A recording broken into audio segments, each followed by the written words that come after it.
আমরা হচ্ছে মোটামুটি টেনশন মেম্বার এবং ওয়েল্ডেড বোল্টেড কানেকশন কিভাবে ডিজাইন করতে হয় আমরা মোটামুটি জেনে গেছি। নাও আমরা কম্প্রেশন মেম্বার ডিজাইন কিভাবে করতে হয় সেটা দেখব। এখন স্টিল স্ট্রাকচারে কম্প্রেশন মেম্বার হচ্ছে আমাদের নর্মাল যে বিল্ডিং গুলো আছে সেই নর্মাল বিল্ডিং গুলোতে কলাম, এই কলাম মেম্বার গুলাই সে কম্প্রেশনে ফেলিউর হয় যদি সে একটা নির্দিষ্ট লেংথে থাকে। এখন তার লেংথ যদি বেরো হয় তখন দেখা যায় যে অনেক সময় স্টিল স্ট্রাকচারের কলামও টেনজাইল মেম্বার হিসেবে বিহেভ করতে পারে। লেংথ যখন বড় হয় তখন দেখা যায় যে এটা এরকম বাকলিং এর মাধ্যমে ফেলিওর করে। নর্মালি যে বাকলিংটা হয় সেটা কম্প্রেশনের মাধ্যমেই হয়ে থাকে। এই কারণে কম্প্রেশন মেম্বার বলতে স্টিল স্ট্রাকচারে আমরা শুধুমাত্র কলাম যেটা আছে সেটাকেই বুঝি। আচ্ছা, এখন কথা হচ্ছে যে টেনশন মেম্বার শুধুমাত্র বিম যেগুলো আছে, হ্যাঁ, সেগুলা কেন টেনশন মেম্বার? কারণ হচ্ছে যে আমরা যদি মোমেন্ট ডায়াগ্রাম দেখি যে কোনো একটা বিমের ক্ষেত্রে, আমরা যদি মোমেন্ট ডায়াগ্রাম দেখি, আমি যদি এই পাশে হচ্ছে ফিক্স সাপোর্ট ধরে নেই, আমরা নর্মালি যে আরসিসি বিম গুলা করি, এই পাশে যদি আমরা ফিক্স সাপোর্ট ধরে নেই এবং তার মধ্যে যদি ইউরিয়াল লোড কাজ করে, তাহলে তার মোমেন্ট ডায়াগ্রামটা কিরকম হয়? সাপোর্টে হচ্ছে নেগেটিভ, মাঝখানে পজিটিভ, আবার সাপোর্টে নেগেটিভ। তো পজিটিভ যে মোমেন্ট আসে তার চেয়ে নেগেটিভ মোমেন্টটা বেশি হয়। তো নেগেটিভ মোমেন্ট সাধারণত কিসের জন্য আসে? টপে টেনশনের জন্য, মানে টেনশন থাকলেই তার মধ্যে হচ্ছে নেগেটিভ মোমেন্ট আসবে। তো এই যে পজিটিভ এবং নেগেটিভ দুইটার মধ্যে দেখা যায় যে কম্প্রেশন এবং টেনশন দুইটা ফোর্স যদি কাজ করে তার মধ্যে দেখা যায় যে টেনশনটাই গভর্ন করে। তো টেনশনের জন্য তো আমরা সাধারণত স্টিল দেই, আর কম্প্রেশনের জন্য আমরা প্রোভাইড করি হচ্ছে কনক্রিট। এটা হচ্ছে আরসিসি ডিজাইনের ক্ষেত্রে। হুম। এবং টেনশনটার জন্যই আমাদের যত চিন্তা, আমাদের রিইনফোর্সমেন্ট ডিজাইনটা টেনশন ফোর্সের জন্যই হয় এবং এটার জন্য আমরা স্টিল টিল যেগুলো আছে সেগুলা বাইর করি। তো এখানে কিন্তু কম্প্রেশন টেনশন মেম্বারের মধ্যে ম্যাক্সিমাম ক্ষেত্রে কিন্তু টেনশনটা গভর্ন করে। এখন একটা স্টিলের ক্ষেত্রে তার কম্প্রেশন নেওয়ার ক্যাপাসিটি যা, টেনশন নেওয়ার ক্যাপাসিটি সিমিলার টু তাই। কম্প্রেশন কিছুটা কম টেনশনের চেয়ে, কিন্তু কাছাকাছি। তখন দেখা যায় যে যে স্টিলটা যেখানে কম্প্রেশন আসছে টেনশনও আসছে, সেখানে টেনশনটাকে রেজিস্ট করতে পারলেই হয়েছে। যদি টেনশনটাকে সে স্টিল রেজিস্ট করতে পারে তাহলেই ওই স্টিলটা টিকে যাবে, কারণ কম্প্রেশনটা সে অটোমেটিক রেজিস্ট করবে, কারণ তার কম্প্রেশন ক্যাপাসিটি অনেক হায়ার। একটা স্টিলের যে সেকশন তার কম্প্রেশন ক্যাপাসিটি অনেক হায়ার। তো এই কারণে আমি স্টিলের ক্ষেত্রে টেনশন কম্প্রেশন মোটামুটি হচ্ছে যেটা টেনশন মেম্বার, টেনশনটাই সাধারণত গভর্ন করে আমাদের বিমের ক্ষেত্রে। তো বিম গুলা সাধারণত টেনশন মেম্বার হিসেবেই মোটামুটি ডিজাইন করা হয়। ট্রাসের ক্ষেত্রেও টেনশন মেম্বার হিসেবে সাধারণত কি করা হয়? ডিজাইন করা হয়। টেনশন মেম্বারটাই গভর্ন করা। কম্প্রেশন মেম্বার যদি হয় তাহলে সেই ক্ষেত্রে আমাদের স্ট্রাকচারের কলাম গুলো সাধারণত কম্প্রেশন মেম্বার হয়। ট্রাসের ক্ষেত্রে টপ কোড যেগুলো আছে, টপ কোড হচ্ছে ট্রাসের ক্ষেত্রে যদি আমরা দেখি, এগুলোকে আমরা বলি হচ্ছে টপ কোড। হ্যাঁ, টপ কোড গুলো সাধারণত কম্প্রেশন মেম্বার হয়, আর এটাকে বলা হচ্ছে বটম কোড। বটম কোড সাধারণত টেনশন মেম্বার হয়। ঠিক আছে? টপ কোড যেগুলো আছে সেগুলো সাধারণত কম্প্রেশন মেম্বার হয়। বিল্ডিং এর ক্ষেত্রে কলাম গুলো সাধারণত কম্প্রেশন মেম্বার হয়ে থাকে। তো এই কম্প্রেশন মেম্বার ডিজাইন করার জন্য একটা কলাম কতটুকু লোড ক্যারি করতে পারে তার ফেলিওর আগে, সেটাকে তারা নামকরণ করছে হচ্ছে ক্রিটিক্যাল লোড। কোন একটা কলাম যদি আমি লোড আস্তে আস্তে বাড়াইতে থাকি, যে লোডে এসে তার মধ্যে বাকলিং স্টার্ট হয়, এটা তো কনক্রিট ক্রাশিং এর মাধ্যমে ফেল করবে না, এটাও কিন্তু বাকলিং এর মাধ্যমেই কিন্তু ফেল করবে। কারণ কেন? এটা স্টিল কলাম। যদি কনক্রিটের কলাম হইতো তাহলে যদি কম্প্রেশন গভর্ন করতো তাহলে কি হইতো? কনক্রিট কাশিং এর মাধ্যমে ফেলিওর হইতো। কিন্তু যেহেতু এটা স্টিল কলাম, সেহেতু এটার ফেলিওর পার্টটা হচ্ছে যে প্রেসার খাইতে খাইতে এটা কম্প্রেস মানে ক্রাশিং এর মাধ্যমে ফেল হবে না, ক্রাশড হওয়ার কোনো পসিবিলিটি নাই, যেহেতু এটা টেনজাইল ক্যাপাসিটি তার ভালো। তো ক্রাশড হওয়ার কোনো ইয়ে নাই, কম্প্রেশন ক্যাপাসিটিও ভালো। তো সেটা বাকলের মাধ্যমেই কি হয়? ফেল হয়। তো যে লোডে আইসা বাকলিংটা স্টার্ট হয় ফেল একেবারে হয় না, যে লোডে এসে বাকলিংটা স্টার্ট হয় সেই লোডটাকেই তারা নাম দিচ্ছে হচ্ছে ক্রিটিক্যাল লোড। এই যে আমরা একটা দেখতেছি যে এটাকে নাম দিচ্ছে হচ্ছে তারা ক্রিটিক্যাল লোড। তো এখানে লেখা আছে যে compressive load P at which a straight column becomes unstable, মানে একটা স্ট্রেট কলাম আনস্টেবল মানে বাকলিং শুরু হয়েছে, ওইটাকে ক্রিটিক্যাল লোড বলে অথবা বাকলিং লোডও বলে। কলামটা ফেল করে নাই, একেবারে ধাম করে ভেঙে পড়ে নাই, জাস্ট বাকলিংটা স্টার্ট হয়েছে। স্টার্ট হয় মানে হচ্ছে সে তো আর কম্প্রেশন নিতে পারতেছে না, তখন তার মধ্যে আস্তে আস্তে টেনশন ডেভেলপ করা শুরু করবে। তো এটাকে বলা হচ্ছে বাকলিং লোড, হ্যাঁ, অথবা ক্রিটিক্যাল লোড বলা হয়। তো এই বাকলিং লোড এবং ক্রিটিক্যাল লোড এটাকে আবার ইউলার লোডও বলা হয়। কেন? কারণ ইউলার এই ক্রিটিক্যাল লোড বের করার জন্য ইকুয়েশন জেনারেট করছে, এই কারণে এটাকে ইউলার লোডও বলা হয় এবং এটাকে ডেনোট করা হয় পি দ্বারা, পিই দ্বারা, অনেক সময় পি ক্রিটিক্যাল দ্বারাও ডেনোট করা হয়, পিই অর পি ক্রিটিক্যাল এরকম জিনিস দিয়ে ডেনোট করা হয়। এখন এই ক্রিটিক্যাল লোড বের করার সূত্রটা কি? সূত্রটা তো ইউলার জেনারেট করছে, কিন্তু এখানে একটা শর্ত রেখে দিছে, জেনারেট করলো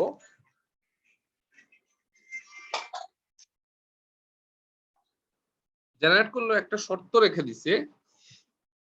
এই শর্তটা যদি আমরা একটু খেয়াল করি, যে সাপোর্ট কন্ডিশন যদি সেটা ফিক্স সাপোর্টেড হয় তাহলে একরকমের সূত্রটা একরকমের হবে। যদি সেটা দুই পাশেই ফিক্স সাপোর্ট, মানে ফিক্স সাপোর্ট বলতে কি বোঝায়, দুই পাশেই যদি ফিক্স সাপোর্ট হয় তাহলে তার সূত্রটা একরকমের। যদি সেটা দুই পাশেই হিঞ্জ সাপোর্ট হয় তাহলে তার সূত্রটা একরকমের। আর যদি সেটা দুই পাশেই এক পাশে ফিক্স সাপোর্ট এবং এক পাশে হিঞ্জ সাপোর্ট হয় তখন তার আবার সূত্রটা আরেক রকমের। আবার যদি সেটা ফ্রি এন্ড থাকে তাহলে সেই ক্ষেত্রে সূত্রটা আবার ভিন্ন হয়। তো এটা আমরা পরবর্তীতে দেখব যে এই সাপোর্ট কন্ডিশনের কারণে এই ক্রিটিক্যাল লোড বের করার সূত্রটা ডিফারেন্ট হয়ে থাকে। স্যার, হ্যাঁ, লাস্টে যে ওয়ার্ডটা বলছেন ওইটা কি সিএম বা কি যেন একটু বললেন, ওটা যে মানে সাপোর্টের কথা যে লাস্টে একটা কি জানি বললেন, ওইটা লাস্টে আসলে ফ্রি বুঝি নাই। এন্ড।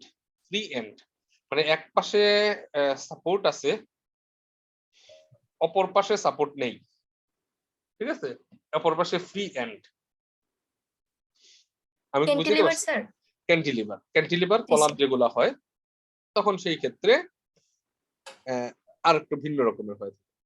জি আচ্ছা, স্যার।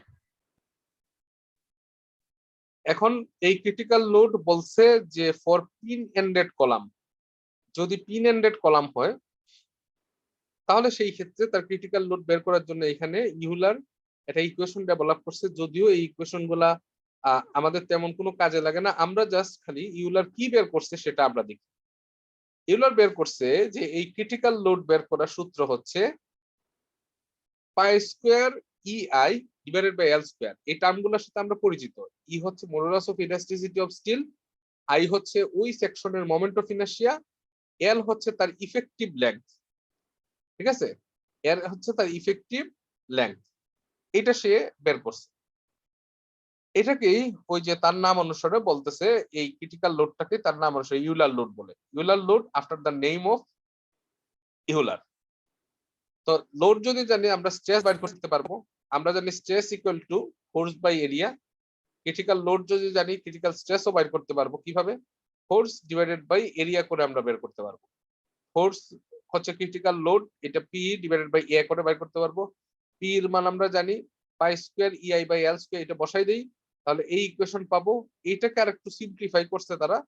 সিম্পলিফাই কিভাবে করছে? আমরা জানি radius of gyration R equal to root over I by A, moment of inertia divided by sectional area, এটা আমরা জানি। এটাকে জাস্ট খালি এটা দিয়ে রিপ্লেস করে তাহলে নিচে একটা রেশিও বাইর করছে L by R whole square, আর উপরে হচ্ছে পাই স্কোয়ার ই। এটাকেই তারা নাম দিচ্ছে হচ্ছে স্ট্রেস, ক্রিটিক্যাল স্ট্রেস অথবা এফ ই, এরকম নাম করছে। আচ্ছা, এখন এটা যদি স্যার, হ্যাঁ, ইফেক্টিভ লেন্থটা কিভাবে পাবো? ইফেক্টিভ ল্যাম্পটা এটা আমি দেখাচ্ছি, এটার শর্তের উপরে ডিপেন্ড করে ইফেক্টিভ ল্যাম্পটা পাবো, একটু পরে দেখাচ্ছি।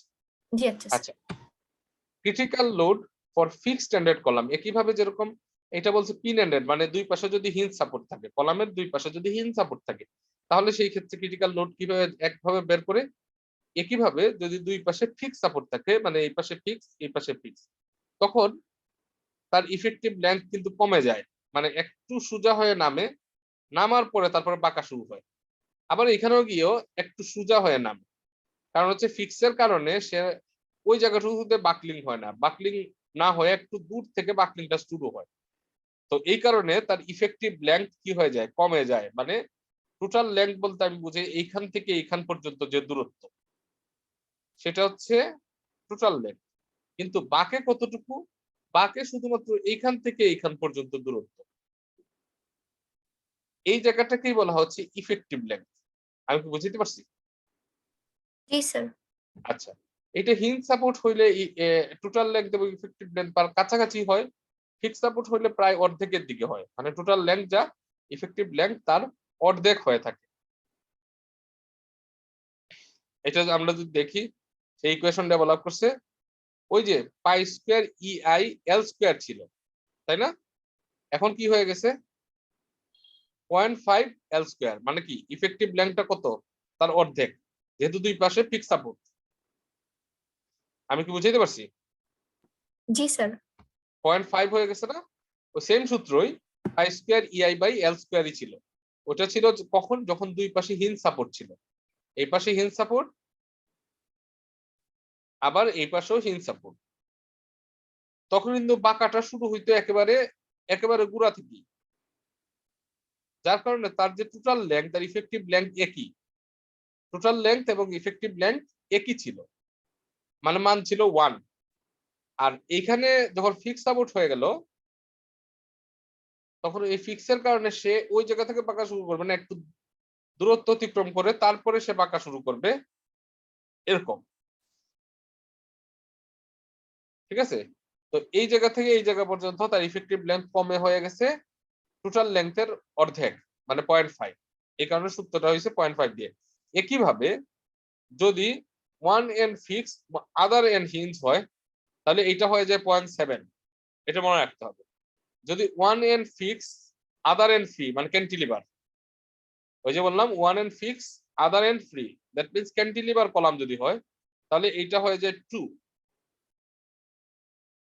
তো এইটাকে একটা ফ্যাক্টর নাম দিছে, এটাকে বলা হচ্ছে ইফেক্টিভ লেংথ ফ্যাক্টর।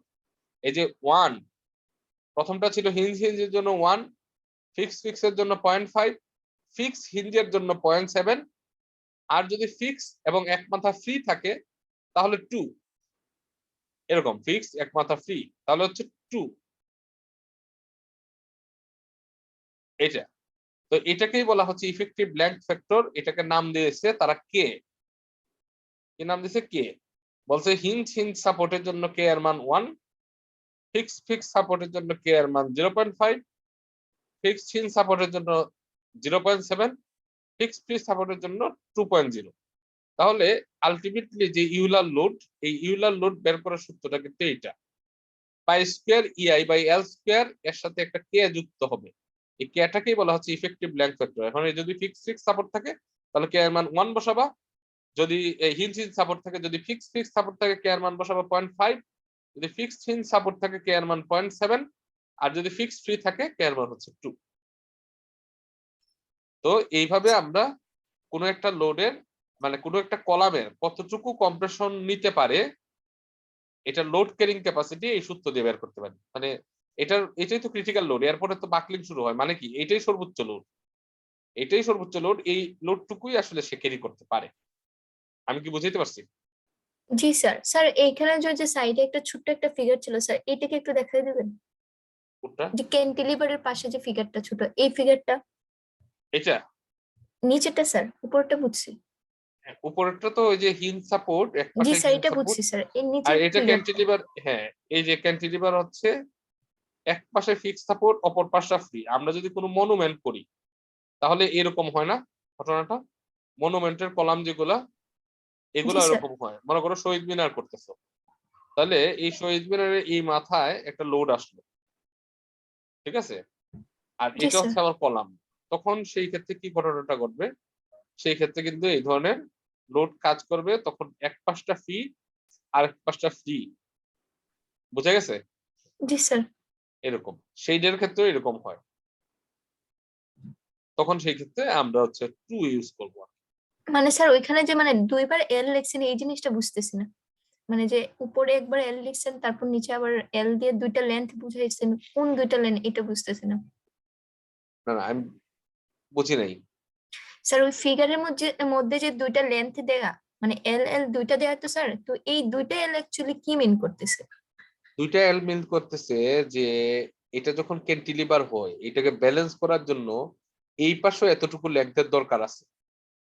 এটা যদি ব্যালেন্স হইতে হয়, যতটুকু সে এইদিকে ক্যান্টিলিভার হয়, ততটুকু অংশ এইদিকেও সে আসলে মানে মাটির নিচে বা সাপোর্টের এই পাশেও ততটুকু অংশ সে ক্যারি করতে হয়। এটা তুমি খেয়াল রাখবা যে আমরা যখন ক্যান্টিলিভার স্ল্যাব করি, তখন নিয়ম হচ্ছে যে যতটুকু অংশ ক্যান্টিলিভার যেখানে টপ রড যায় সাধারণত, ঠিক ততটুকু অংশই দেখা যায় যে ওই ওই রডের ততটুকু অংশই কিন্তু পিছনের দিকে বের করে দেওয়া লাগে ব্যালেন্সিং এর জন্য, ফর ব্যালেন্সিং।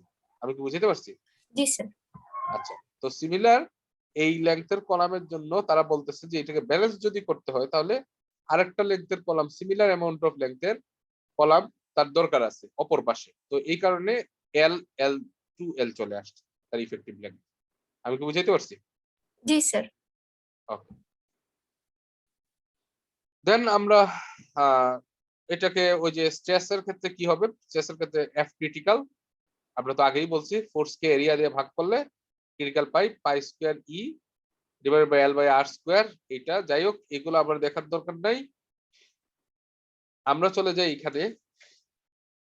তো এই যে স্ট্রেস পরবর্তীতে দেখা গেছে যে এটা আরো, এটা তো বেসিক, পরবর্তীতে দেখা গেছে এটাকে আরো ডেভেলপ করে এআইএসসি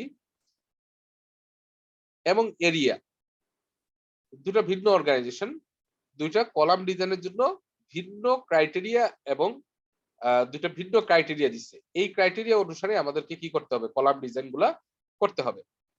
তো কলাম কতটুকু অ্যালাউয়েবল স্ট্রেস, মানে কতটুকু অ্যালাউয়েবল স্ট্রেস নিতে পারে, মানে তার মধ্যে প্রথমে বাইর করতে হবে লোডের কারণে তার মধ্যে কতটুকু স্ট্রেস আসতেছে, মানে applied stress, F applied,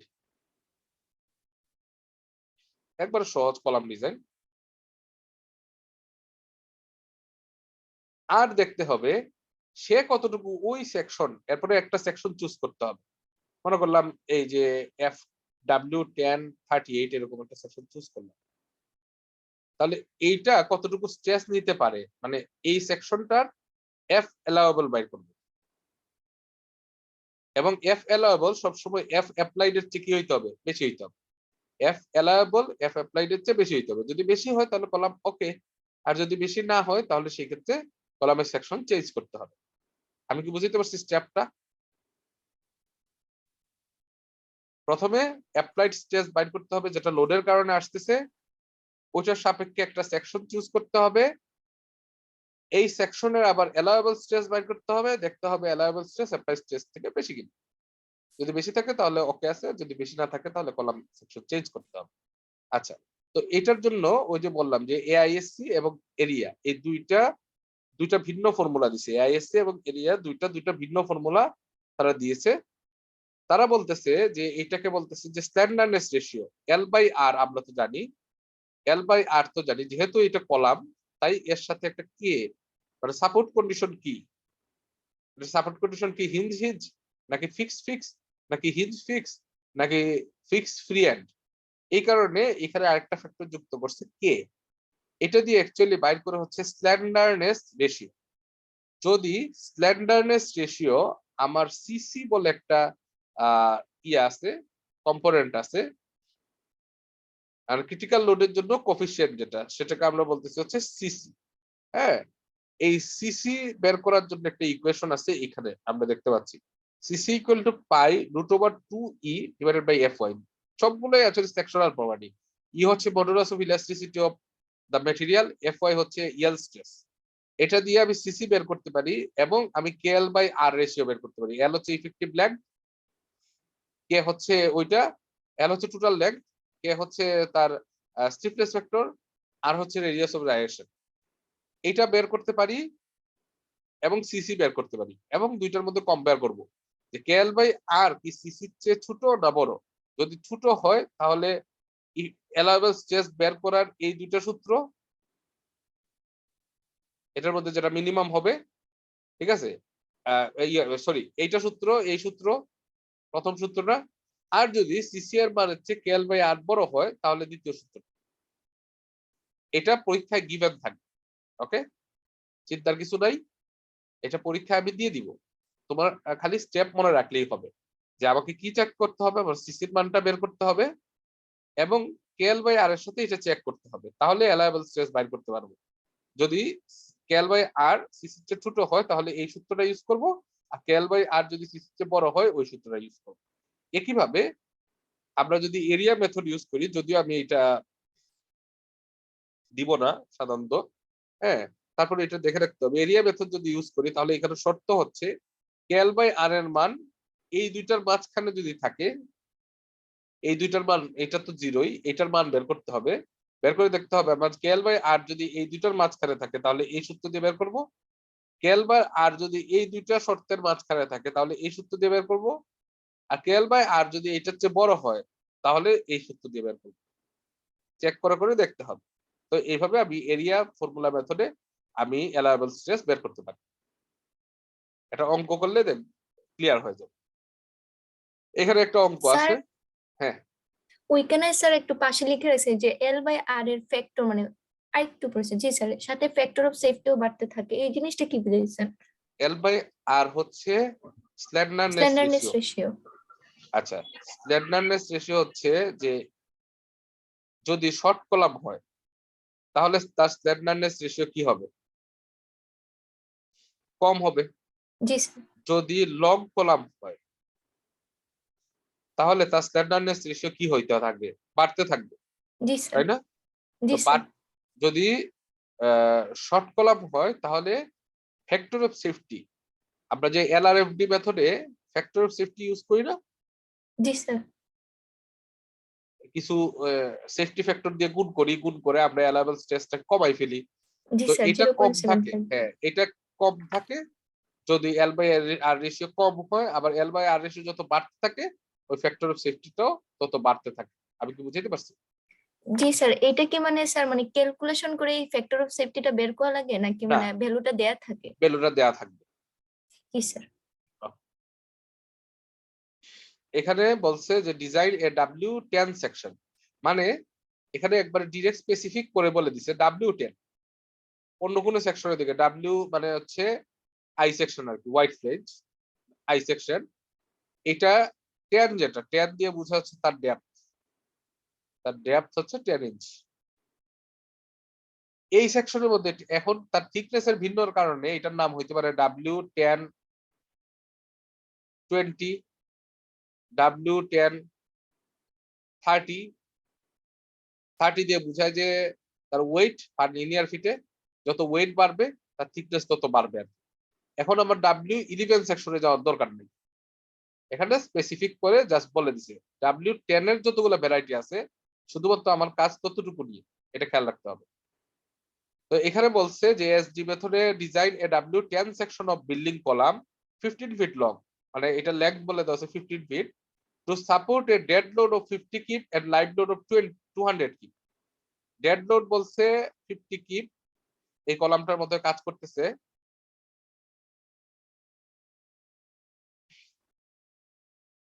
dead load হচ্ছে 50 কিপ আর লাইভ লোড হচ্ছে 200 কিপ।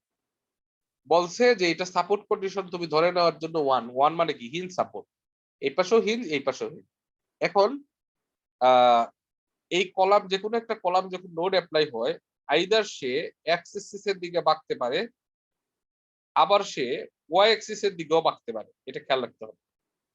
এটার বাকলিংটা এক্স এক্সিস এর সাপেক্ষেও হইতে পারে, আবার ওয়াই এক্সিস এর দিকেও হইতে পারে। তো যেদিকেই হোক না কেন সেদিকেই সাপোর্ট কন্ডিশন বলে দিছে কে এর মান 1 ধরার জন্য for both X and Y axis. Okay, এখন বলছে ডিজাইন করার জন্য। তো ডিজাইন করার জন্য আমাদের কি করতে হবে? প্রথমে এএসডি মেথডে একটু স্টেপ গুলো ফলো করি। প্রথমে হচ্ছে লোড গুলা যোগ করে ফেলতে হবে, এখানে ফ্যাক্টর করা লাগবে না যেহেতু এটা এএসডি মেথড। লোড গুলা যোগ করলাম, যোগ করে এটা বলে দিছি A36 স্টিল, স্টিলের স্ট্যান্ডার্ড বলে দিছে। তাহলে নরমালি আমি অ্যালায়েবল স্ট্রেস যদি বের করতে চাই, নরমাল অ্যালায়েবল স্ট্রেস দিয়ে আমি একটা সেকশন চুজ করব, বুঝা গেছে? না হলে আমি তো এই অ্যালায়েবল স্ট্রেস বের করতে হবে, এই অ্যালায়েবল স্ট্রেস বের করার জন্য আমার একটা সেকশন ধরে নিতে হবে, আমি বলছিলাম। হ্যাঁ, এখন নরমাল অ্যালায়েবল স্ট্রেস বের করে আমরা একটা সেকশন চুজ করব, এটা ফাইনাল সেকশন না, এটা পরবর্তীতে চেক দিয়ে আবার অ্যালায়েবল স্ট্রেসটা বের করতে হবে, ওই সেকশনে অ্যালায়েবল স্ট্রেস করতে হবে, স্পেসিফিক সেকশন। আমি কি বুঝাইতে পারছি? স্যার তাহলে আমরা প্রথমেই কেন ওই যে মানে মেইন সূত্রটা দিয়ে অ্যালাউয়েবল স্ট্রেসটা বের করি না? কারণ মেইন সূত্রের জন্য সেকশনাল ডাটা লাগে। তুমি কি সেকশন ধরতে পারছো? জি না স্যার। এই যে সেকশনাল ডাটা আর এক্স আর ওয়াই, এরপর হচ্ছে কেএল বাই আর রেশিও বাইর করতে গেলে আর লাগে না, রেডিয়াস অফ জি জাইলেশন লাগে স্যার। না? এখন জি তোমার স্যার। তোমার তুমি তো খালি জানো W10, হ্যাঁ, এন্ড জি স্যার। W10 60 নাকি 10 নাকি 20, এটা তো স্পেসিফিক সেকশন না জানলে তার গ্রস এরিয়া বাইর করতে পারবে না, আর এক্স আর ওয়াই বাইর করতে পারবে না, তাহলে তুমি অ্যালায়েবল বাইর করবা কিভাবে? জি স্যার, বুঝতে পারছি। বুঝতে পারছো? আচ্ছা, জি স্যার। তখন সেই ক্ষেত্রে আমরা ইনিশিয়াল একটা অ্যালায়েবল স্ট্রেস ধরে নিব ট্রায়ালের জন্য। এটা হচ্ছে, এটা ধরার সূত্র বলে দিছে 0.4 FY। FY হচ্ছে 36, যেহেতু A36 স্টিল, তাহলে অ্যালায়েবল স্ট্রেস হচ্ছে 14.4 KSI। এখন আমরা জানি stress equal to force by area, তাহলে এরিয়া ইকুয়াল টু কি হবে? Force by stress. ফোর্স তুমি জানো 250 কিউব, এখান থেকে বাইর করছো। স্ট্রেস তুমি জানো, জাস্ট ভাগ দিলে একটা ট্রায়াল এরিয়া পাওয়া যাবে। এই ট্রায়াল এরিয়া দিয়ে এর চেয়ে একটা বড় সেকশন চুজ করবা, এই যে ট্রায়াল 1, এটা আমি চুজ করলাম। এটা দরকার ছিল 17.36, আমি নিলাম হচ্ছে 17.60। তারপরে ওই চার্ট থেকে আমি হচ্ছে আর এক্স অ্যাক্সিসের সাপেক্ষে রেডিয়াস অফ জাইলেশন, ওয়াই অ্যাক্সিসের সাপেক্ষে রেডিয়াস অফ জাইলেশন, দুইটার মধ্যে আমি মিনিমামটা নিব, সেটাই হচ্ছে আমার আর। কেএল বাই আর বের করব, এল হচ্ছে ওই কলামের লেংথ, অ্যাকচুয়াল লেংথ 15 ফিট, এটা বলে দেওয়া আছে। এটা ফিটকে ইঞ্চিতে দেওয়ার জন্য 12 ইন্টু 15 ইন্টু 12 করছে, কারণ আর এর মানটা ইঞ্চিতে। আর কেটা হচ্ছে তার ফ্যাক্টর, যেহেতু এটা বলেই দিচ্ছে 1 মানে হিঞ্জ সাপোর্ট, তো সেই ক্ষেত্রে কেএল বাই আর এর মান হচ্ছে 70। এটাকে কম্পেয়ার করতে হবে সিসির সাথে। তো সিসির সূত্র আমরা জানি পাই √2 ই বাই এফওয়াই। ই তো modulus of elasticity of steel, তো আমরা জানি 19,000, এটা কনস্ট্যান্ট, ডিভাইডেড বাই এফওয়াই। আবার যেহেতু A36 স্টিল বলছে সেটা, তো কেএল বাই আর রেশিও দেখা যাচ্ছে যে সিসির চেয়ে এখানে ছোট। যদি ছোট হয় তাহলে সেই ক্ষেত্রে আমাদের, এই যে আমরা একটু খেয়াল করি, কেএল বাই আর যদি সিসির চেয়ে ছোট হয় তাহলে অ্যালায়েবল স্ট্রেস বের করার এই সূত্রটা। তো এখানে আর কিছু না, কেএল বাই আর আবার সিসির মান লাগে, আর কিছু লাগে না। কেএল বাই আর লাগে এবং সিসির মান বিভিন্ন জায়গায় বিভিন্ন কোফিসিয়েন্ট আছে, বিজ্ঞ গবেষকরা এই সূত্রটা ডেভেলপ করে রাখছে। জাস্ট খালি বসাই দিলাম, বসাইয়া তার অ্যালায়েবল স্ট্রেস আমরা বাইর করছি হচ্ছে 16.42 KSI। এখন এই স্ট্রেসটুকু সে নিতে পারে, এই নেওয়ার জন্য তার যতটুকু এরিয়া দরকার, সেই এরিয়াটা আমার কত? 15.21। 15.21 এরিয়া দরকার এই স্ট্রেসটুকু নেওয়ার জন্য। অ্যালায়েবল স্ট্রেস এটাকে নেওয়ার জন্য আমরা সেম ভাবে আবার বাইর করছি 15.21। কিন্তু আমি সেকশন চুজ করছি যেটা, সেটার এরিয়া হচ্ছে 17.60, আমার দরকার হচ্ছে 15.21, আর আমি চুজ করছি 17.60 ইঞ্চি স্কয়ারের এরিয়ার একটা কম্পোনেন্ট, কিন্তু আমার 15.21 এই হয়ে যাচ্ছে। অ্যালায়েবল স্ট্রেস দেখা গেছে যে হয়ে যাচ্ছে, এরিয়া হয়ে যাচ্ছে। তাহলে এটা সেফ কিন্তু ইকোনমিক্যাল না। যদি ইকোনমিক্যাল না হয় তখন সেই ক্ষেত্রে সেকেন্ড ট্রায়ালে যাব, আরেকটা লাইটার সেকশন চুজ করব যেটা কিনা ওই এরিয়ার চেয়ে বড় হয়। 15.21 এই এরিয়ার চেয়ে এটা কি হয়? বড় হয়। হ্যাঁ, সেকেন্ডটা এর থেকে কি হইতে হবে? বেশি হইতে হবে। ওইরকম একটা সেকশন চুজ করব, চুজ করে আবার ট্রায়াল দিব, দেখবো কাছাকাছি আসে কিনা। যদি কাছাকাছি আসে তখন সেটাকে ইকোনমিক্যাল সেকশন হিসেবে ধরে ওইটাকেই ফাইনাল করে ফেলবে। আমি কি বুঝাইতে পারছি? এখানে স্টেপ খুবই সিম্পল, আমি আবারও বলি। স্টেপ হচ্ছে প্রথমে লোডটা হিসাব করে ফেলতে হবে, অ্যালাউয়েবল স্ট্রেস বাইর করতে হবে, একটা ট্রায়ালের জন্য ওইখান থেকে এরিয়া বাইর করতে হবে। ওই এরিয়া থেকে আমি একটা সেকশন চুজ করব, যে সেকশনের সাহায্যে আমি কেএল বাই আর এর মান বের করবো আর সিসির মান বের করবো। বের করে শর্তটা দেখবো যে তাদের মধ্যে রিলেশন কি, স্মলার দেন, ইকুয়াল নাকি গ্রেটার দেন।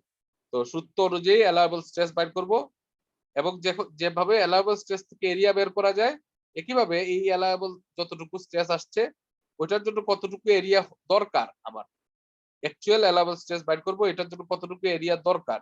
আর দরকার এতটুকু এরিয়া, কিন্তু আমি যে সেকশন চুজ করছি এটা 17.60 ইঞ্চি স্কয়ার এরিয়া প্রোভাইড করতেছি, তাহলে এটা সেফ কিন্তু ইকোনমিক্যাল না। ইকোনমিক্যাল করার জন্য এই যে এরিয়াটা আছে যেটা দরকার সেটার কাছাকাছি এর চেয়ে একটু বড় এরিয়া আমি চুজ করলাম, চুজ করে আবার সিমিলার ট্রায়ালটা দিলাম, দিয়ে আমি দেখলাম মোটামুটি কাছাকাছি আছে, যেমন 15.27 দরকার, আমি প্রোভাইড করছি 15.80, তাহলে কাছাকাছি আছে। ওইভাবে 10 ডাব্লিউ 10 54টা ফাইনাল করব।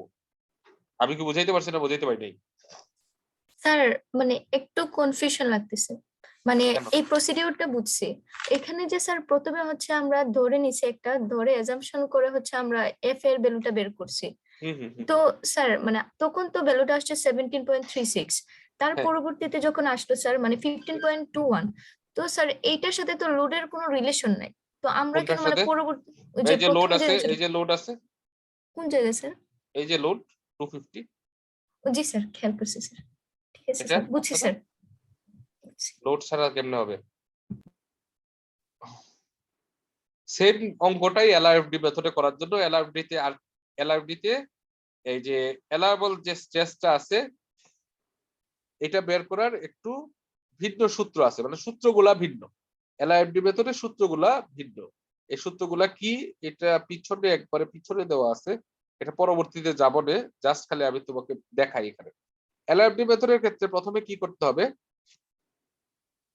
সেম লোডটা বের করতে হবে, ফ্যাক্টর দিয়ে গুণ করতে হবে 1/2 1/6, ঠিক আছে? আচ্ছা, এখন বের করে আমাদের এফ অ্যালাউয়েবল যেটা, ওইটাকেই এলআইএফডি মেথডে বলতেছে এফ ক্রিটিক্যাল। এফ অ্যালাউয়েবল ওইখানে 0.4 এফওয়াই করে বের করছিলাম, এখানে বের করতে হচ্ছে 0.658 to the power lambda square into FY. Okay, 0.658 to the power lambda square into FY, ওটা হচ্ছে ওই অ্যালাউয়েবল বা ক্রিটিক্যাল স্ট্রেস বের করার সূত্র। আচ্ছা, এখন এই ল্যামডার মানটা আমরা প্রাথমিক অবস্থায় এখানে ধরে নিছে হচ্ছে 0.75, 0.75 প্রাথমিক অবস্থা ধরে নিছে। এইটা দিয়ে আমরা হচ্ছে এই ক্রিটিক্যাল স্ট্রেস বের করলাম, ক্রিটিক্যাল স্ট্রেস থেকে আমরা এরিয়া বের করব ওই সিমিলার প্রসিডিউরে। এটার অ্যালাউয়েবলটারই এখানে বলতেছে ক্রিটিক্যাল। ওকে, অ্যালাউয়েবলটাকেই বলতেছে হচ্ছে ক্রিটিক্যাল। তাহলে এখান থেকে এরিয়া বের করব। এরিয়া কেমনে বের করব? আমরা জানি stress equal to force by area, তাহলে area equal to force by stress. তো এসডি মেথডে আমরা জাস্ট ডিরেক্ট ফোর্স কে স্ট্রেস দিয়ে ভাগ করে দিছিলাম, কিন্তু এখানে একটা ফ্যাক্টর গুণ করতে হবে, এটাকে স্ট্যাক ডিরেকশন ফ্যাক্টর বলা হয়। এই যে লোড কে এফ ক্রিটিক্যাল দিয়ে ভাগ করতে হবে, এখানে ডিরেক্ট ভাগ করে আমি এসডি মেথডে এরিয়া পেয়ে গেছিলাম, কিন্তু এলআরএফডি মেথডে এরিয়া বাইর করার ক্ষেত্রে এটাকে আরো সেফটির দিকে নিয়ে যেতে হবে। এখানে একটা ফ্যাক্টর গুণ করতে হবে ফাই, এবং ফাই এর মান হচ্ছে কলামের জন্য 0.85। করে আমরা একটা সেকশন চুজ করব। এই সেকশন চুজ করে আমরা হচ্ছে কই গেল, এই সেকশন চুজ করে আমরা হচ্ছে ওই সিমিলার কেএল বাই আর বের করব। এই কেএল বাই আর বের করে এটা দিয়ে আমরা ল্যামডা সিটা বের করব। ওই যে এটা ল্যামডা সি আমরা ধরছিলাম, সেই ল্যামডা সিটা আমরা কি করব, বের করব। ঠিক আছে, এটা বের করার একটা সূত্র আছে যেটা ডিপেন্ড করে হচ্ছে কেএল বাই আর এর উপরে। Lambda C equal to KL বাই R divided by pi into root over Fy divided by E, ঠিক আছে? তো একটা ল্যামডা সি আমরা ধরছিলাম 0.75, সেটা 1.5 এর চেয়ে ছোট ছিল। ওইটা আমরা আবার চেক দিব যে আবার যে সেকশনটা চুজ করলাম ওইটা দিয়ে আবার ল্যামডা সি কি 1.5 এর চেয়ে ছোট কিনা। যদি ছোট থাকে তাহলে ওইটার সাপেক্ষে এখন ল্যামডা সি হয়ে যাবে হচ্ছে 0.804, আগে যে ধরছিলাম 0.75, এখন 0.75 বলে 0.804 ধরবো। ধরে সিমিলার সূত্র ওই যে এটা 0.658 to the power lambda square into 36, ওখানে ল্যামডার মান 0.75 ছিল, এখন ল্যামডার মান হয়ে যাবে 0.804। ওইটা দিয়ে আবার এফ ক্রিটিক্যাল বাইর করব, ওইটা দিয়ে আবার এরিয়া বাইর করব। এরিয়া বাইর করে দেখবো যে আমি ট্রায়ালে যে এরিয়া ধরছিলাম এই এরিয়ার চেয়ে এই এরিয়া ছোট কিনা। যদি ছোট থাকে তাহলে সেকশন অফ। আমি কি বুঝাইতে পারছি? স্যার এখানে 1.5 এর জায়গাটা একটু আবার যদি বলতেন। 1.5 একটা শর্ত, যদি ল্যামডা সি এর মান ওইখানে যেরকম ছিল KL বাই R এর মান সিসির চেয়ে ছোট হইলে এক সূত্র, KL বাই R এর মান সিসির চেয়ে বড় হইলে আরেক সূত্র, তাই না? জি স্যার। একইভাবে ল্যামডা সি এর মান 1.5 এর চেয়ে ছোট হইলে এই সূত্র, এই যে বললাম 0.658 ল্যামডা স্কয়ার ইনটু 36 মানে Fy, এই সূত্রটা। আর যদি ল্যামডা সি এর মান 1.5 এর চেয়ে বড় হয় তাহলে এই সূত্রটা চেঞ্জ হয়ে যায়। এটা পরবর্তী অঙ্কে দেখাচ্ছি, এই সূত্রটা চেঞ্জ হয়ে যায়। আমি কি বুঝাইতে পারছি? জি স্যার। এখন ল্যামডা সি এর মান আমি প্রথমে ধরছিলাম 0.75, পরবর্তীতে পাইছি 0.804। তো যেটাই পাই না কেন এটা 1.5 এর চেয়ে ছোট, তাই যাই কারণে পরবর্তীতে ক্রিটিক্যাল স্ট্রেস বের করছিলাম এইটাও সিমিলার সূত্র দিয়ে বের করছিলাম। যদি সেটা 1.5 এর চেয়ে বড় হয়ে যেত তাহলে সিমিলার সূত্র দিয়ে বের করা যেত না, সূত্রটাকে চেঞ্জ করতে হবে। আমি কি বুঝাইতে পারছি? তাহলে কি স্যার ওইখানে জাস্ট হচ্ছে যদি 1.5 এর চাইতে ভ্যালু বেশি আসতো তাহলে যে মানে যে কন্ডিশন ছিল 1.5 এর চাইতে বড় হলে যে সূত্রটা ইউজ হবে হ্যাঁ, ওই ওটা ইউজ সূত্রটা করে বের দিয়ে করে ফেলবো। ওই সূত্রটা দিয়ে খালি জাস্ট এইটা বের করতে হবে। জি ওকে, স্যার বুঝছি। জি স্যার। আচ্ছা। এখানে এসডি মেথডে সেম অঙ্ক দিছে, এটা কি দেখার কিছু নাই। ওই সেম অঙ্ক, খালি এল এর মান দিছে 20 ফিট, আর কিচ্ছু না। এটা সিমিলার। এটাই আবার 25 ফিট ধরে এলআইএফডি মেথডে দিছে, এটাও সিমিলার। এই যে এটা প্রথমে ধরছে হচ্ছে 0.75, এই যে দেখো 0.75 ধরে এইভাবে বাইট করছে, একটা সেকশন চুজ করছে, এটা দেখছে হচ্ছে 1.5 এর চেয়ে ছোট। তো 1.5 এর চেয়ে ছোট নতুন ল্যামডা সি হইলো, ওইটা ক্রিটিক্যালি ধরছে, ঠিক আছে? ওই সেম সূত্র দিয়েই ক্রিটিক্যাল বাইর করতে হবে, ঠিক আছে? এরপরে হচ্ছে এখানে দেখা গেছে যে আমার যে ক্রিটিক্যালের যে এরিয়া দরকার আর আমি যে এরিয়া চুজ করছি 17, এবং ক্রিটিক্যালের যে এরিয়া দরকার সেটা 17 চেয়ে বেশি, যার কারণে আরো বেশি হেভিয়ার সেকশন চুজ করতে হয়েছে, আবার আরেকটা ট্রায়াল দিতে হয়েছে, একইভাবে 3টা ট্রায়াল। তো তোমরা 3টা ট্রায়াল দেওয়ার দরকার নাই, সর্বোচ্চ তোমরা 2টা ট্রায়াল দিবা। যে কোনো অঙ্কে পরীক্ষার হলে সর্বোচ্চ 2টা ট্রায়াল দিবা, 3টা ট্রায়াল দেওয়ার কোনো দরকার নেই। 2টা ট্রায়াল দিয়ে যদি আনসেফ আসে তখন তুমি বলবা যে সেকশন আরো হায়ার সেকশন চুজ করতে হবে, section to be choose higher, ঠিক আছে? More higher section can be chosen for design or can be use for design, এরকম লেখে জাস্ট অঙ্কটা শেষ করে দিবা। আমি কি বুঝাইতে পারছি? জি স্যার। ওকে, ট্রায়াল, কারণ এতগুলো ট্রায়াল দিলে এইভাবে পরীক্ষা হলে দেখা যাবে যে 2টা 3টা ট্রায়াল দিতে হচ্ছে। এত ট্রায়াল দেওয়ার সময় নেই, শুধুমাত্র 2টা ট্রায়াল দিবা। 2টা ট্রায়াল দিয়ে সেফ বের করার চেষ্টা করবা। যদি সেফ বের করতে না পারো তখন সেই ক্ষেত্রে তুমি লিখে দিবা জাস্ট আরো বেশি হায়ার সেকশন আমাকে চুজ করতে হবে।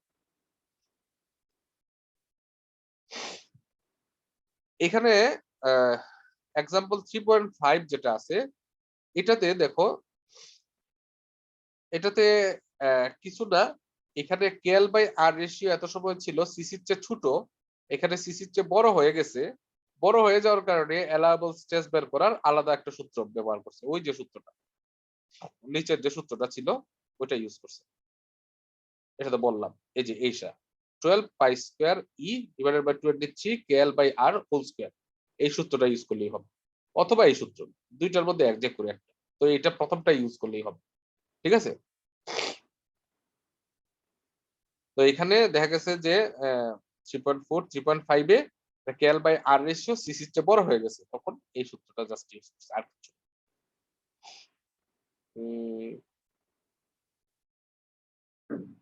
আচ্ছা, ওইখানে ওই এলআরএফডি মেথডে বলছিলাম যে ল্যামডা সি এর মান যদি 1.5 এর চেয়ে বড় হয়ে যায়, ল্যামডা সি এর মান কিসের চেয়ে বড় হয়ে যায়, 1.5 এর চেয়ে যদি বড় হয়ে যায় তাহলে সূত্র চেঞ্জ হয়। বলছিলাম কিনা, প্রথম সূত্রটা ছিল 0.658 ল্যামডা স্কয়ার ইনটু এফওয়াই, এটা ছিল যখন ল্যামডার মান 1.5 এর চেয়ে ছোট, কিন্তু ল্যামডার মান যখন 1.5 এর চেয়ে বড় হয়ে যায় তখন সূত্রটা হয়ে যায় এইটা। এটা খেয়াল রাখতে হবে, 0.877 divided by lambda C square into F Y. এই দুটো সূত্র একটু মাথায় রাখতে হবে, জাস্ট যে 1.5 এর চেয়ে ছোট হইলে এই সূত্রটা ইউজ করবা, 1.5 এর চেয়ে বড় হয়ে গেলে এই সূত্রটা ইউজ করবো। তাহলে আপনার তারা বাইর করছে, বাইর করে দেখছে যে এটা 1.5 এর চেয়ে বড় হয়ে যায়, তখন ক্রিটিক্যাল লোড বের করার জন্য এই সূত্র ইউজ করছে। আমি কি বুঝাইতে পারছি? ক্রিটিক্যাল স্ট্রেস থেকে আবার ক্রিটিক্যাল লোড বের করছে, অসুবিধা নেই, না বুঝাইতে পারি? বুঝছি স্যার। এখানে 3.8 পর্যন্ত একই টাইপের অঙ্ক, এই 3.8 পর্যন্ত সিমিলার টাইপের অঙ্ক। আচ্ছা, এইখানে 3.8 এ একটু ব্যতিক্রম আছে, ব্যতিক্রমটা বলি। ব্যতিক্রমটা হচ্ছে যে এখানে একটা কলাম আমি বলছিলাম যে এটা এক্স এক্সিসের সাপেক্ষ বাঁকতে পারে, ওয়াই এক্সিসের সাপেক্ষ কিন্তু কলামটা বাঁকতে পারে। কোন এক্সিসের সাপেক্ষে বাঁকবে এটা আমরা জানি না, যদি অন্য কোনো এক্সিস দিয়ে প্রিভেনশন না থাকে। দেখা গেল ওয়াই এক্সিসের দিকে একটা বেসিক দেওয়া আছে, পরবর্তী কলামের সাথে ওয়াই এক্সিসের দিকে বেসিক দেওয়া আছে, তাহলে তো লোড দিলে ওয়াই এর দিকে বাঁকবে না, বাঁকবে? কারণ ওদিকে তো বেসিক দেওয়া আছে, ওইটা আটকে ফেলবে, তখন সে বাঁকলে এক্স এর দিকে বাঁকবে। ওকে, তো এখানে হচ্ছে যে এক্স এবং ওয়াই দুইটার জন্য আলাদাভাবে বের করছে, কারণ হচ্ছে দুইটা ভিন্ন মান দেওয়া আছে, এক্স এর দিকে বাঁকার জন্য একটা ভিন্ন মান, ওয়াই এক্সিস এর দিকে বাঁকার জন্য দেখা গেছে যে একটা ভিন্ন মান দেওয়া আছে। ভিন্ন মানটা কিভাবে দেওয়া আছে এটা একটু বলি। এখানে বলছে যে একটা কলাম 32 ফিট লং, 32 ফিট, ঠিক আছে, 32 ফিট।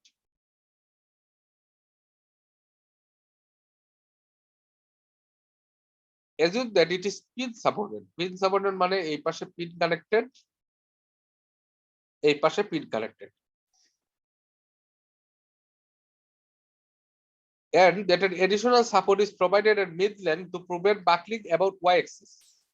X-axis এর দিকে তার কোনো এডিশনাল সাপোর্ট নাই, কিন্তু y-axis এর দিকে যখন x-axis এর দিকে যখন বাঁকে সে ইজিলি বাঁকতে পারে, তার কোনো সমস্যা নাই।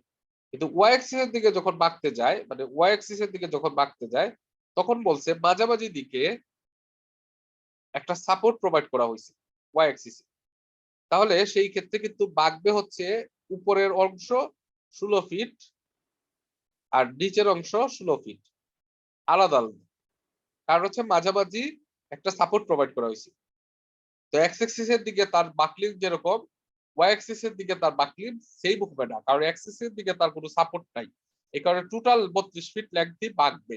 আর ওয়াই এক্সিস এর দিকে যেহেতু বলছে যে একবারে মিড পয়েন্টে এডিশনাল সাপোর্ট, যে additional support is provided at mid length, support বলতে ব্রেসিক বোঝায়, হ্যাঁ, মিড লেংথে primary buckling about Y axis এর সাপেক্ষে বাকলিংটাকে সে প্রিভেন্ট করতেছে।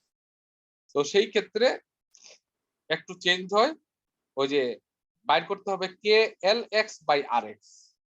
তো এক্স এক্স এর দিকে যেহেতু কোনো ধরনের সাপোর্ট নাই, তাহলে এখানে ফুল লেগটা ইউজ করতে হবে, মানে 32 ফিট।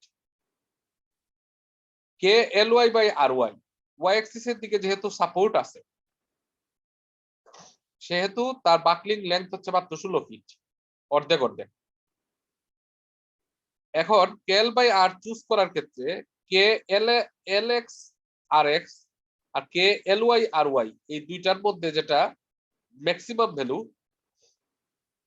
সেটাই তোমাকে চুজ করতে হবে। আমি কি বুঝাইতে পারছি? স্যার হ্যাঁ। আমরা তো স্যার এতক্ষণ মিনিমাম নিয়ে করতাম, তাহলে এইটাতে কেন ম্যাক্সিমাম নিব? কোনটা? যে স্যার আমরা যখন কে এল বাই আর এর মানে ভ্যালুটা যখন চুজ করতাম মিনিমাম মানে আর এক্স বা আর ওয়াই যে কোনো একটা আর নিতাম এক্স তখন আর ওয়াই মিনিমাম। আমরা minimum, radius of gyration minimum, KL by R হচ্ছে স্ল্যান্ডারনেস রেশিও। জি স্যার বুঝতে স্ল্যান্ডারনেস পারছি। রেশিও যেটার বেশি ওটাই ক্রিটিক্যাল, তাই না? জি স্যার। কেএল বাই আর হচ্ছে স্ল্যান্ডারনেস রেশিও, স্ল্যান্ডারনেস রেশিও যেটার বেশি আর রেডিয়াস অফ জাইরেশন যেটার কম সেটা critical. Radius G of sir gyration তো বুঝতে। Sectional property. মনে করো একটা পাতলা কলাম যদি হয় তার রেডিয়াস অফ জাইরেশন কম, আর যদি একটু মোটা সোটা কলাম হয় তার রেডিয়াস অফ জাইরেশন বেশি। তাহলে হিসাব করার সময় আমরা সবসময় রেডিয়াস অফ জাইরেশন আবার এক্স এর সাপেক্ষে একরকম, আর এক্স আবার ওয়াই এক্সিস এর সাপেক্ষে আরেক রকম। তো যেটাই হোক আমরা সেকশনাল প্রপার্টি সবসময় মিনিমাম নিব, মানে সেকশন যতটুকু রেজিস্ট করতে পারে এটা সবসময় আমরা মিনিমাম কনসিডার করব, তাহলে আমি সেফার সেকশন চুজ করতে পারবো। আর স্ল্যান্ডারনেস রেশিও যেটা বেশি হবে সেটাই আমাকে চুজ করতে হবে, ওইটার ক্রিটিক্যাল, ওইটার জন্য আমাকে ডিজাইন করতে হবে। আমি কি বুঝাইতে পারছি? জি স্যার। আর স্যার আরেকটা কোয়েশ্চেন স্যার, বলো। যখন হচ্ছে স্যার ওই কলামের মাঝখানে যখন সাপোর্ট দিয়ে দেবে স্যার, তখন তো হচ্ছে স্যার একটা পয়েন্ট তো আমরা জানি পিন, আর একটা পয়েন্ট তো তখন স্যার এটা ফিক্স সাপোর্টের মতো কাজ করবে না? না, ফিক্স সাপোর্টেড না, হিঞ্জ সাপোর্টের মতোই কাজ করবে। এটা স্যার ডিপেন্ড করে, হ্যাঁ ডিপেন্ড করে সাপোর্টটা কি ওয়েল্ডেড দেওয়া হয়েছে না বোল্টেড দেওয়া হয়েছে। যদি ওয়েল্ডেড দেওয়া হয় তাহলে এটা ফিক্স সাপোর্টের মতো কাজ করবে, যদি বোল্টেড দেওয়া হয় তাহলে হচ্ছে এটা হিঞ্জ সাপোর্টের মতো কাজ করবে। তো বেসিক গুলো সাধারণত বোল্টেড দেওয়া হয়। ওকে, স্যার যদি উল্লেখ না থাকে তাহলে হচ্ছে কোনটা ধরবো? হিঞ্জ হিঞ্জ ধরে নিবা। জি আচ্ছা স্যার। ওকে, আমি কি বুঝাইতে পারছি এখানে ডিফারেন্সটা আর কি কিছু আছে? সিমিলার, সব সিমিলার, জাস্ট খালি সে বলে দিছে এক্স এর দিকে বাঁকতে গেলে একরকম, ওয়াই এর দিকে বাঁকতে গেলে একরকম, যার কারণে আমি আর এক্স আর ওয়াই এর মধ্যে মিনিমামটা নিয়েই বসাই দিতে পারছি না। এক্স এর জন্য একরকম বাইর করতে হয়েছে কারণ হচ্ছে ল্যাগ একরকমের, আর ওয়াই এর দিকে যেহেতু সাপোর্ট দেওয়া আছে তাহলে ল্যাগ মানে আনসাপোর্টেড ল্যাগ হচ্ছে 16 ফিট, আর এক্স এর দিকে আনসাপোর্টেড ল্যাগ হচ্ছে 32 ফিট। তাহলে কেএল বাই আর এক্স এর সাপেক্ষে হচ্ছে একরকমের, ওয়াই এর সাপেক্ষে আরেক রকমের। ওটার মধ্যে জাস্ট ম্যাক্সিমামটা নিয়ে কেএল বাই আর চুজ করবো, আর কিছুই না, আর বাদ বাকি সব আগের মধ্যেই। আমি কি বুঝাইতে পারছি? জি স্যার। আচ্ছা, এখন আরেকটা জিনিস হচ্ছে যখন আমার কলাম গুলা এইভাবে তো সিঙ্গেল ভাবে থাকে না, কলাম গুলা কিন্তু বিমের সাথে কানেক্টেড থাকে। তো কলাম যদি শুধুমাত্র সিঙ্গেল থাকে তখন এক পাশে হিঞ্জ ধরলাম আর এক পাশে হিঞ্জ ধরলাম, তখন কে এর মান আমি বলে দিলাম 1, আবার দুই পাশে ফিক্স ধরে আমি কে এর মান বলে দিলাম 0.5। এখন এই কলাম যখন এক পাশে হিঞ্জ সাপোর্ট থাকলো কিন্তু অপর পাশটা বিমের সাথে কানেক্টেড, আর কানেকশনের সাপোর্ট আমি জানি না, তখন সেই ক্ষেত্রে এই কলামের ক্ষেত্রে কে এর মান কত ধরবো এইটা বের করার জন্য যখন বলছে যখন ফ্রেমে কলাম থাকে তখন কে এর মান বের আমরা এইভাবে ডিরেক্টলি এই সাপোর্টের সূত্র দিয়ে আমরা বের করতে পারবো না। আমি কি বুঝাইতে পারছি? ওকে, জি স্যার। তখন কলামের দুইটা প্রান্ত থাকে, একটা প্রান্তে জি এর মান বের করতে হবে, অপর প্রান্তের জি এর মান বের করতে হবে। একটা প্রান্তের জি এর মানকে আমি যদি বলি এ, অপর প্রান্তের জি এর মানকে আমি নাম দিলাম বি। এইটা বের করে তারপরে এই জি এ এবং জিবি এর সাপেক্ষে আমার কে এর মান বের করতে হবে। এখন প্রশ্ন আসছে জিটা কি জিনিস বা জিটা আমি কিভাবে বের করব? তো আমি যখন কলামের সেকশন গুলা জানা থাকবে, এখানে গিভেন থাকবে, জিটা বের করার জন্য কলামের সেকশন গুলা গিভেন থাকবে, তখন সেই ক্ষেত্রে ওই কলামের স্টিফনেস কে এর মান বের করে যাবে। যেটা হচ্ছে ওই কলামে সাথে যতগুলা কলাম কানেক্টেড থাকবে সেইগুলার সাম ডিভাইডেড বাই এর সাথে যে বিম কানেক্টেড থাকবে ওই বিমের ইআই বাই এল এর সাম। ইআই বাই এল হচ্ছে সেকশনাল প্রপার্টি, ই হচ্ছে মডুলাস অফ ইলাস্টিসিটি, আই হচ্ছে moment of inertia divided by L. এটা হচ্ছে ওই ওই পয়েন্টে যে যদি কোনো বিম কানেক্টেড থাকে, যেমন জি পয়েন্ট, এটা জি এ, এই পয়েন্টে কোনো বিম কানেক্টেড নাই, এখানে শুধুমাত্র কলামই আছে। তো এই কারণে এখানে শুধুমাত্র কলামের ইন্ডিকেশনটাই আসবে। আর এই পয়েন্টে আমরা যদি দেখি, এই পয়েন্টে আমার এই বিম কানেক্টেড, এই কলাম কানেক্টেড আছে, বিম কানেক্টেড আছে। তাহলে বিমের জন্য ইআই বাই এল বের করতে হবে, কলামের জন্য ইআই বাই এল বের করতে হবে, এবং দুইটার রেশিও করতে হবে। কলামের জন্য এটা থাকবে উপরে, তারপরে নিচে বিমের জন্য বসাইতে হবে।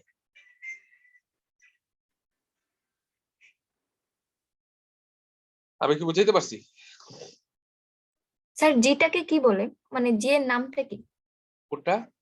জি। জি হচ্ছে ক্রিটিক্যাল লোড আর কি, একটা ফ্যাক্টর যেটা দিয়ে ক্রিটিক্যাল লোড বের করে আর কি।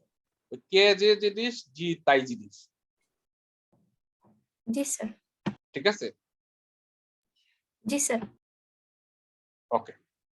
তো এই জি এর মান বলে দিছে যে এইভাবে। এখন এখন মনে করি যে এই কলাম করব আমরা, সিডি কলাম করব। সিডি কলামের ক্ষেত্রে সি প্রান্তে হিট সাপোর্ট, আর ডি প্রান্তে কি কলামের সাথে আবার বিডি আর ডিজি, এই দুইটা বিম কানেক্টর আছে। তাহলে এই দুইটা বিমের ইআই বাই এল বের করে তাদের সাব করতে হবে, এবং এটার সাথে করতে হবে, ইনকর্পোরেট করতে হবে। তো যদি কোনো পাশে সাপোর্ট থাকে, সেই ক্ষেত্রে জি এর মান কত হয় বলতেছে তারা। যদি হিজ সাপোর্ট থাকে, জি এর মান থিওরিটিক্যালি হচ্ছে ইনফিনিটি, কিন্তু প্র্যাকটিক্যালি আমরা 10 ধরি। আর যদি ফিক্স সাপোর্ট থাকে, তাহলে জি এর মান হচ্ছে থিওরিটিক্যালি 0, প্র্যাকটিক্যালি আমরা 1 ধরি। তো এটা আমরা দেখি কিভাবে বের করতে পারি। Determine the effective lag factor of the columns in the frame শোন বিলো। তো প্রত্যেকটা কলামের সেকশন দিয়ে দেওয়া আছে, দিয়ে দেওয়া আছে, দিয়ে দেওয়া আছে। আচ্ছা, এই প্রত্যেকটা কলামের মোমেন্ট অফ ইনার্শিয়া, ওই যে সেকশনগুলো দিয়ে দেওয়া আছে, এই যে চার্ট থেকে মোমেন্ট অফ ইনার্শিয়া বের করতে হবে। মোমেন্ট অফ ইনার্শিয়ার ক্ষেত্রে আই এক্স এক্স দিতে হবে, যেহেতু এটা এক্স এক্সিস এর সাপেক্ষে আমরা দেখতেছি, ওয়াই এক্সিস এর সাপেক্ষে দেখতেছি না। তাহলে সব প্রত্যেকটা কলামের ক্ষেত্রে এবং বিমের ক্ষেত্রে আই এর মানটা নিতে হবে কোথা থেকে? ওই যে সেকশনগুলো দিয়ে দেওয়া আছে, ওই সেকশনগুলোকে ইউজ করে চার্ট থেকে। এবং এটার লেংথ তুমি জানো, লেংথ গিভেন প্রশ্নই দেওয়া থাকবে। লেংথ, এই যে লেংথ গিভেন, যেমন 30 ফিট, এটা 15 ফিট, এটা 12 ফিট, এগুলো সব দিয়ে দেওয়া আছে। তাহলে আই বাই এল বের করা যাবে। একইভাবে প্রত্যেকটা বিমের জন্য যেরকম বের করা যাবে, প্রত্যেকটা কলামের জন্য আমি বের করতে পারবো। আমি কি বুঝাইতে পারছি? হ্যালো? স্যার এখানে হচ্ছে স্যার ওই যে এই পয়েন্টার মানে ডি এই পয়েন্টের জন্য তখন কি হচ্ছে, ওটা তো তাহলে কি এখানে ডিসির জন্য আলাদা বের করবো আর ডি এর জন্য আলাদা বের হ্যাঁ, করবো? ডিসির জন্য আলাদা বের করব, ডি এর জন্য আলাদা বের করব। ওকে, জি স্যার। ঠিক আছে। তো প্রথমে আমি এবি কলামটা দেখি। এবি কলামটার এক পাশে হচ্ছে হিল সাপোর্ট। যদি হিল সাপোর্ট থাকে, তাহলে জি এর মান হচ্ছে 10। এটা আমরা আগে বলে দিছি, হিল সাপোর্ট থাকলে জি এর মান হচ্ছে 10। আর বি পয়েন্টে কোনো সাপোর্ট নেই, এটার সাথে একটা বিম কানেক্টেড আছে, আর এটার সাথে এই কলাম কানেক্টেড আছে। তাহলে আমরা বলছি যে জিবি বার করার জন্য summation of I by L column divided by summation of I by L beam. I by L তো বের করছো কলামের জন্য এবং বিমের জন্য বের করা আছে, সামেশন করে জিবির মান বের করো। আমি কি বুঝাইতে পারছি? তাহলে জি এর মান পাইলাম 10, একইভাবে জিবির মান বের করছি আমরা। এখন আমরা একটা নমোগ্রাফ আছে, আমরা পিছনের দিকে যাই, গেলে আমরা দেখতে পারবো, এটা পরীক্ষা প্রোভাইড করা থাকবে।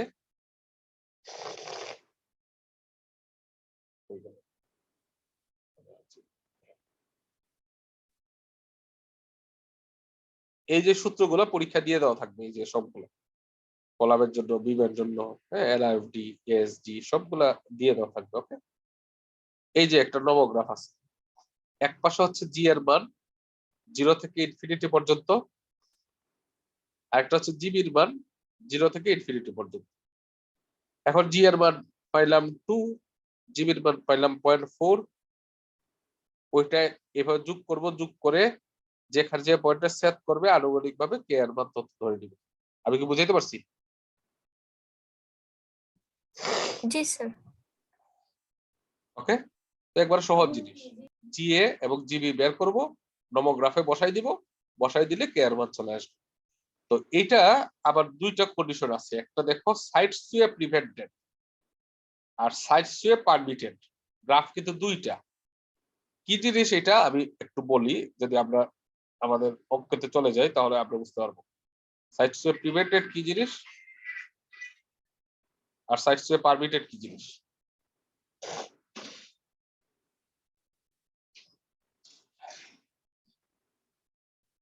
এই যে কলামটা, এই কলামটা দেখতে হবে, এই কলামটা যখন এই বরাবর এক্স অ্যাক্সিসের দিকে মুভ করাইতে চাও তাহলে সে মুভ করবে কিনা? করবে না।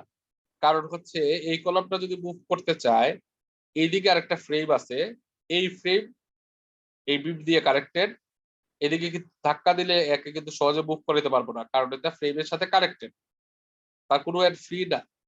তাহলে এইটা সাইড সুয়ে প্রিভেন্টেড, তাহলে চারটা ইউজ করতে হবে সাইড সুয়ে প্রিভেন্টেড এর জন্য। আমি কি বুঝাইতে পারছি? জি স্যার। আচ্ছা, সিমিলার ক্ষেত্রে এই যে সিডি কলাম, এটাকেও যদি আমি হরিজন্টালি ধাক্কা দিতে চাই এক্স অ্যাক্সিস এর দিকে, এটা যদি এক্স অ্যাক্সিস হয়, ধাক্কা দিতে চাই, এটাকে সরাইতে পারবো না। একইভাবে এফজি কেও সরাইতে পারবো না, কারণ সাইড সুয়ে প্রিভেন্টেড, এইদিকেও মেম্বার আছে, এইদিকেও মেম্বার আছে।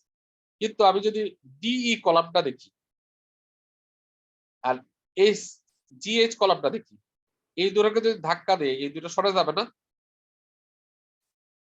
জি স্যার। এটা হচ্ছে সাইড সুয়ে পারমিটেড। তাহলে এই দুইটার জন্য ডিই এবং জিএইচ, এই দুইটার জন্য আবার গ্রাফ ইউজ করতে হবে সাইড সুয়ে পারমিটেড, আর বাদ বাকি কলামগুলোর জন্য গ্রাফ ইউজ করতে হবে সাইড সুয়ে প্রিভেন্টেড। আমি কি বুঝাইতে পারছি? জি স্যার। স্যার গ্রাফটা কি এক্সামের সময় দেয়া থাকবে? সব দেওয়া থাকবে। কিন্তু স্যার ওইখানের ক্ষেত্রে হচ্ছে স্যার আমরা ওই ভ্যালুটা নিব কিভাবে? কারণ হচ্ছে গ্রাফের ক্ষেত্রে তো ছবিগুলো অনেক ছোট থাকে, মানে কে এর ভ্যালুটা অ্যাকচুয়ালি আসলে কিভাবে নিব? যতটুকু আনুমানিক থাকে, আমি তো বললাম যে যে জি এর মান পাইছো একদিকে 10 আর একদিকে হচ্ছে 0.275, বসিয়ে জাস্ট আনুমানিক তুমি ইউজ করতে পারো, এটাই দেখাইলে হবে। বুঝে গেছে? জি স্যার। এটা তো নমোগ্রাফ থেকে কখনো অ্যাকুরেটলি মান আসে না। নমোগ্রাফ থেকে তোমার একটা মান আসতে পারে, আমার একটা মান আসতে পারে, কিন্তু কাছাকাছি আসবে। মানে পয়েন্ট, তোমার কেউ যদি 0.77 আসে, কাউর 0.7 আসবে, কাউর 0.79 আসবে, কাউর 0.75 আসবে। বুঝে গেছে না? কাছাকাছি আসবে আর কি। হ্যাঁ, এখন কাউর 0.7 আসছে আর কারোর 1.7 চলে আসছে, সেটা তো ভিন্ন। আমি কি বুঝাইতে পারছি? জি স্যার। ওকে, একইভাবে এখন সিডিতে যদি যাই, একই রকম। সিডিতে এখানে হচ্ছে কই গেল, এর এই পাশটা হচ্ছে হিল সাপোর্ট, তাহলে জিসি কত? জিসি হচ্ছে 0। আর জিডি যেটা, জিডি এই ডি পয়েন্টে জি বাইর করতে হবে। এটার সাথে কলাম কানেক্টর আছে একটা দুইটা, তাহলে দুইটা কলামের সাম, আর বিম কানেক্টর আছে একটা দুইটা, তাহলে এই দুইটা বিমের সাম এবং এগুলা রেশিও। এই যে দেখলাম, এই যে দুইটা কলামের সাম ডিভাইডেড বাই দুইটা বিমের সাম, রেশিও করে পাইছে। ওইটাও সাইড সুয়ে প্রিভেন্টেড, নমোগ্রাফ থেকে কেয়ার বার বাই করছে।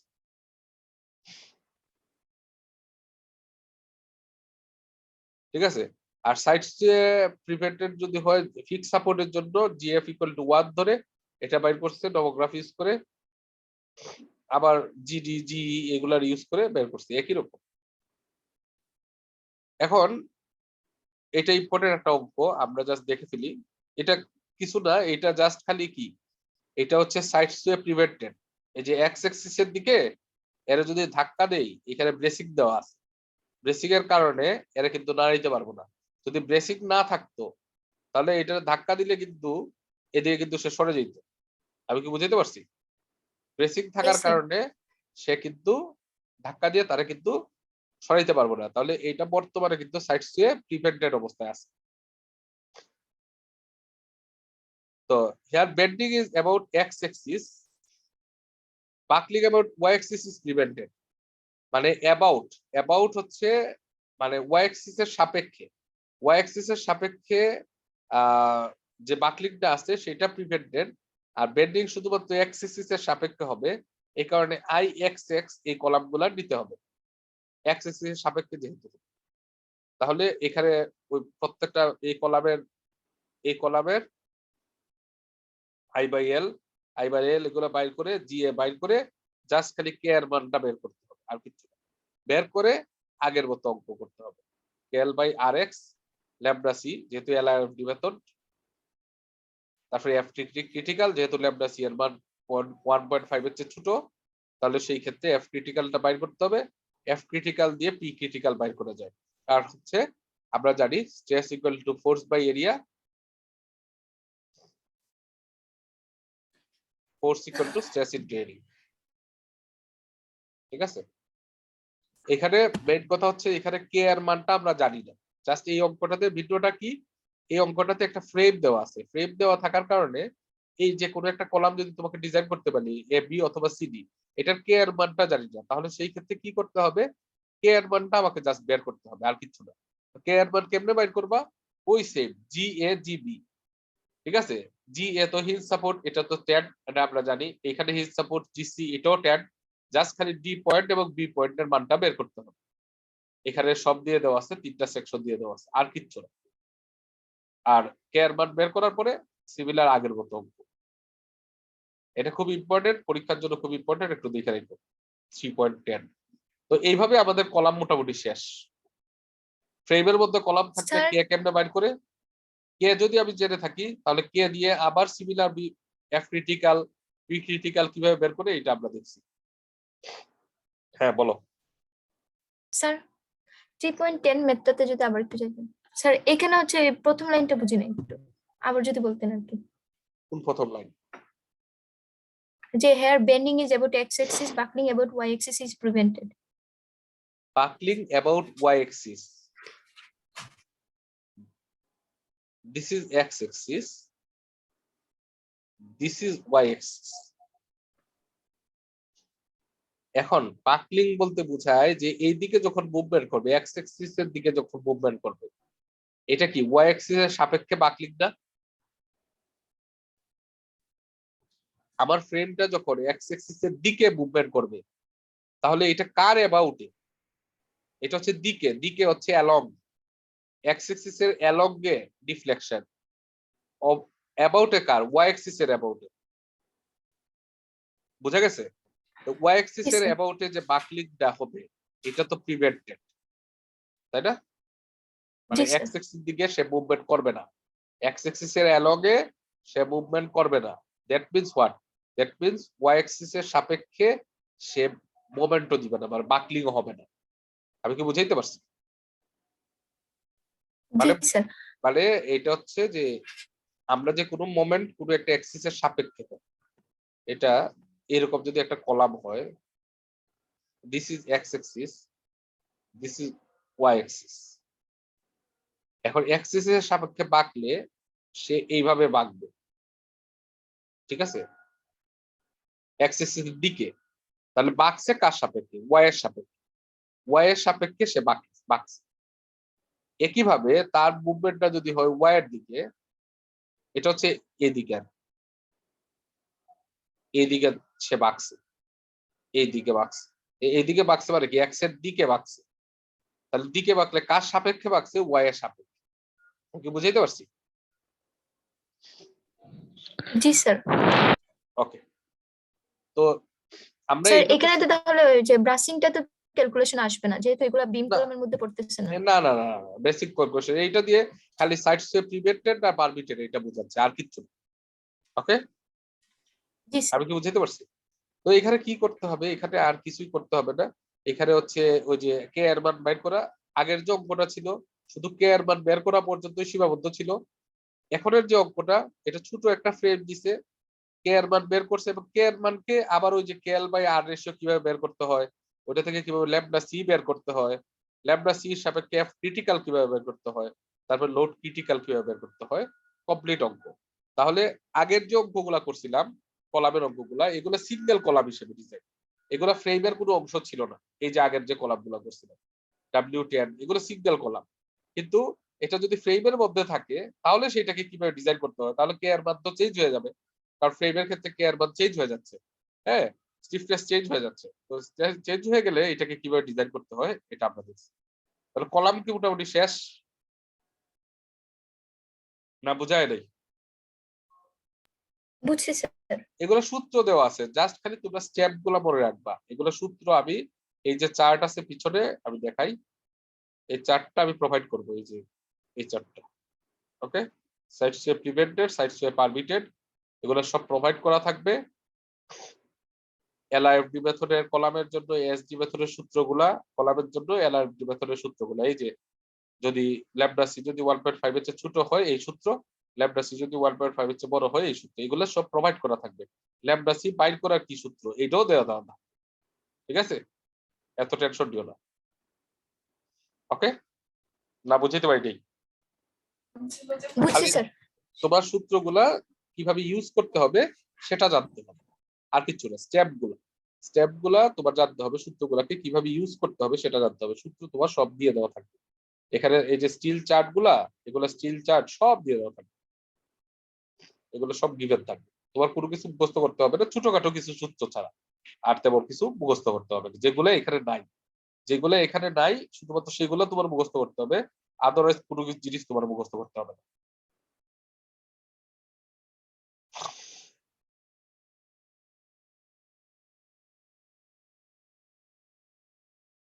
তাহলে আজকে এতটুকু পর্যন্ত, ধন্যবাদ। আসসালামু আলাইকুম স্যার। ওয়ালাইকুম আসসালাম।